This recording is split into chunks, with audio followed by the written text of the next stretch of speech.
পুরসরা থানার অন্তর্গত গোপীমোহনপুর, যেটি দিগরুইঘাট ব্রিজ থেকে সামন্ত রোডের মাঝখানে হঠাৎ ভোরবেলার দিকে রাস্তার ধারে ইলেকট্রিক ট্রান্সফরমারে সজোরে ধাক্কা মারে একটি ইট বোঝাই লরি।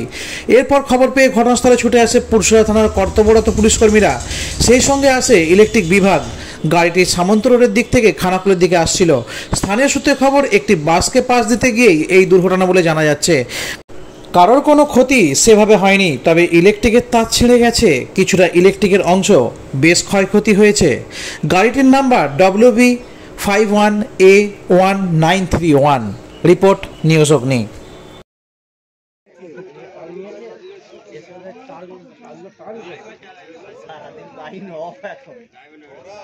লাইন অফ হয়েছে তো ওখান থেকে নামে হচ্ছে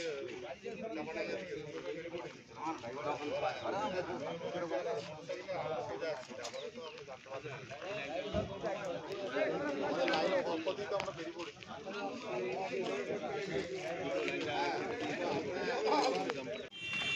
মালিকের ইটগুলো সব আমাদের অফিসে নামিয়ে দিতে হবে। চল রে পালা, যা যা যা, তুই কোথায় গেলে রে?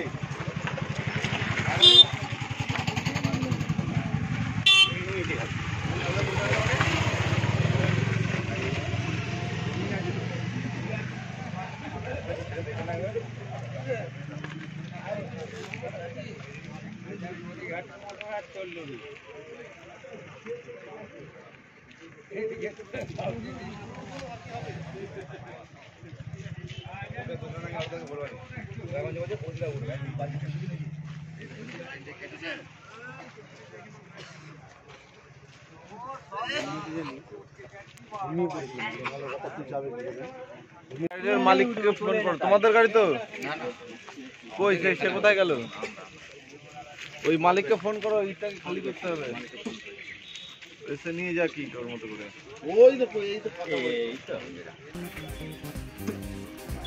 আমাকে দেখে দিন আবার বলুন।